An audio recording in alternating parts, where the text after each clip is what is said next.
Sampaianlah yang dimaksud itu. Sampaianlah yang kosong itu. Sampaianlah juga semesta itu. Sampaian juga samudra itu. Sampaian juga bunga-bunga itu. Dan sampaian adalah aku juga. Ngemeng-epeh lho kuwi, ngemeng-epeh. Ora nek gunane ora level blas janan. Salam kesejahteraan nggih, salam kebebasan. Kebebasan kita dari nafsu-nafsu kita. Nafsu lawamah, mutmainah, supiah, amarah itu sedulur papat niku. Kita ini kan si pancernya nggih. Sana si nafsu nih, yang nafsu itu cuma sedulur nggih. Terbebas dari itu. Pada kesempatan ini kita ngobrol tidak jelas lagi nggih. Ngobrol tentang hukum semesta yang nomor 3. Flashback sebentar seperti biasanya nggih, flashback sebentar ke hukum semesta nomor 1 tentang kemanunggalan Tuhan, keesaan Tuhan, keahatan Tuhan. Nah, kita ini kan si ruang kosong yang diselimuti oleh ruang kosong yang tak terhingga nggih. Di dalam ruang kosong inilah terdapat hukum-hukum yang mengaturnya. Salah satunya ini yang kita bahas ini, hukum pengulangan nggih. Di luar, di negara luar sana diberi nama hukum repetisi atau pengulangan. Nah, di hukum pengulangan inilah yang banyak beliau-beliau itu sebut dengan neraka yang abadi, penderitaan di dunia yang tiada berujung. Jadi ndak enak terus nggih. Pernah lihat nggih saudara-saudara kita yang seperti itu di luar, kok ketiban sial terus kayak gitu nggih. Seperti ndak ada enaknya sama sekali di dunia ini. Ya ini dedengkotnya, ya ini penyebabnya. Yang bekerja ya hukum ini. Hukum ini berkata seperti ini: apapun yang datang pada diri kita, kalau tidak kita terima dengan ikhlas, tidak kita terima dengan lapang dada, maka sesuatu tersebut akan datang terus menerus. Nah, dalam keadaan terus menerus tersebutlah akan terjadi 2 kali lipat rasanya nggih. Misal seperti ini, kita kena copet. Di saat itu, di detik itu, di sepersekian detik itu, ketika kita kena copet, kita marah, kita tidak terima dengan apa yang terjadi saat ini, kita tidak terima dengan si copet tadi. Di situ kita langsung marah. Nah, nafsu amarah kita keluar, boom, gitu nggih. Dengan keadaan yang boom tersebut, bom molotov yang meledak, bom nuklir yang meledak, di situ kita sudah melakukan penolakan terhadap keadaan kejadian tersebut. Nggih. Kita tolak, ya udah, si karma, ya enaknya kita menyebutnya dengan karma atau catatan buruk. Itu dia kembali.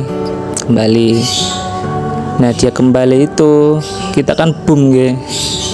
Boomnya itu kita sudah melakukan kita sudah menulis sesuatu yang baru. Boomnya itu kita membuat amarah kan, amarah kita keluar, maka catatan amarah pun terjadi. Kita menanam tanaman yang buruk lagi.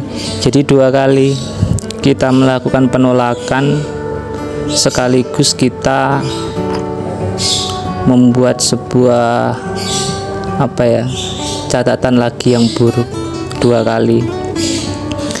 Hal tersebut berlangsung secara terus menerus sampai kita bisa legowo nrimo ing pandum, nrimo dengan keadaan yang saat ini. Nggih. Kalau enak-enak ya kita terima ya enak. Dapat duit banyak ya pasti kita terima, kan tidak mungkin kita tolak. Tapi sesuatu yang tidak enak lah itu nanti.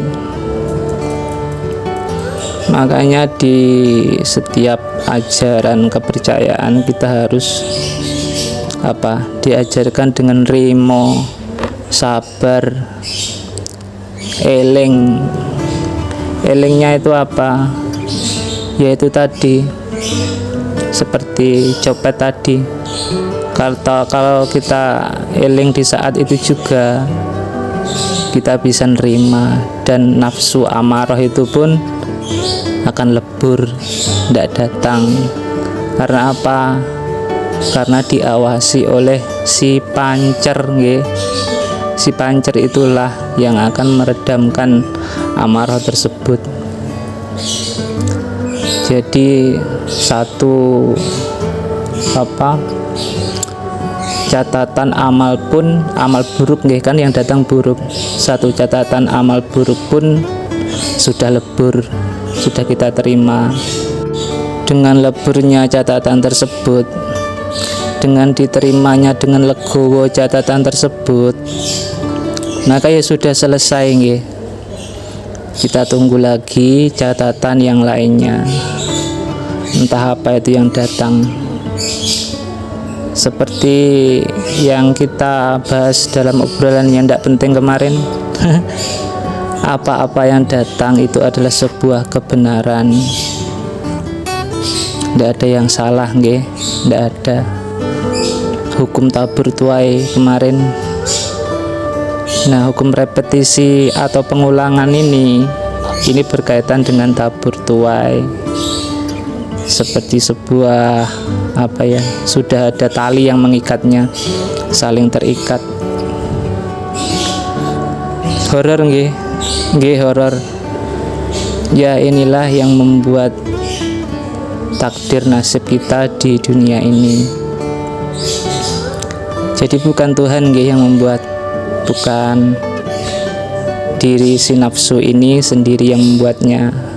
Ketika si pancer ini lengah terhadap dulur-sedulurnya, ya di situ akan terjadi. Ya itulah kun fayakun. Kun fayakun diri kita sendiri. Kan kita yang di ruang kosong itu, si ruang kosong itu sendiri. Nggih.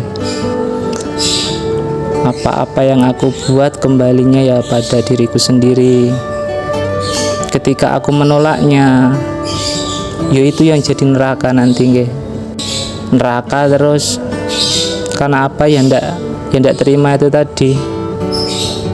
Datang terus nggih. Kadang-kadang itu dalam kehidupan kita sering mengalami sebuah kejadian yang sama, hampir sama. Meskipun itu dilihat dari segi fisik itu berbeda. Apa itu penyakit, apa itu kecelakaan, kena copet, kena maling. Tapi rasanya itu, rasa itulah sebagai antenanya. Antena si ruang kosong, antena si hidup. Kalau si hidup bisa mengelola antenanya dengan baik, maka ya sejahtera hidupnya nggih. Bila ini saya juga sadar ya. Ini sebagai renungan buat saya sendiri dan dulur-dulur semua yang mendengarkan. Ya itulah karma nggih. Karma itu ya di dunia ini.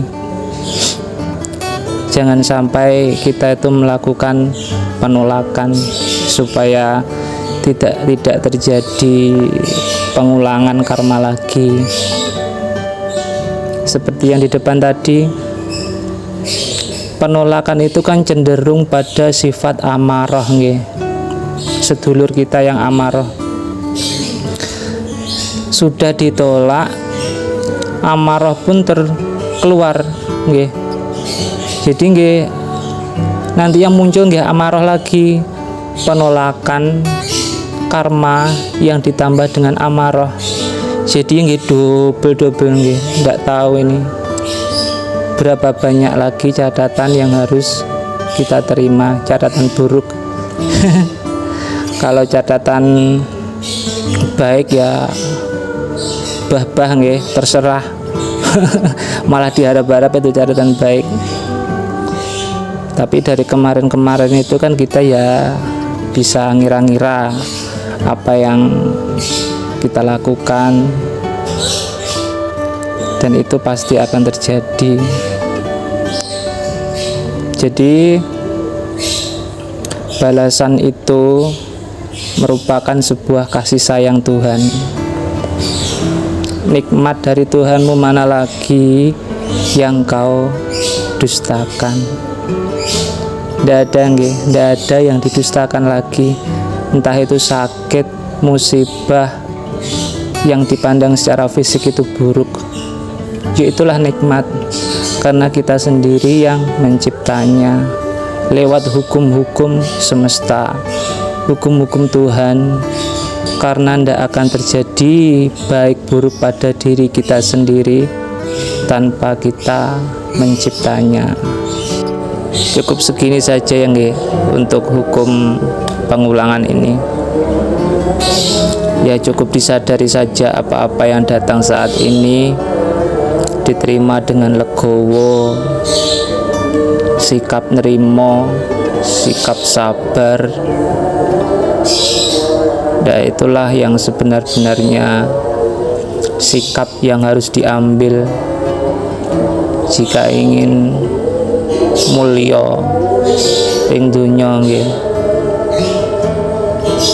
supaya tidak akan terjadi hukum repetisi atau pengulangan yang buruk, biar nerakanya itu tidak berkepanjangan nggih, cepat-cepat pindah ke surga.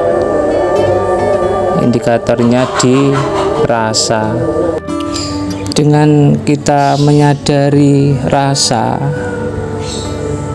saat ini, sepersekian detik ini, maka sikap-sikap buruk, penolakan, sikap tidak ikhlas, sikap tidak nerimo, sikap tidak sabar, maka sikap-sikap tersebut tidak relevan lagi nggih.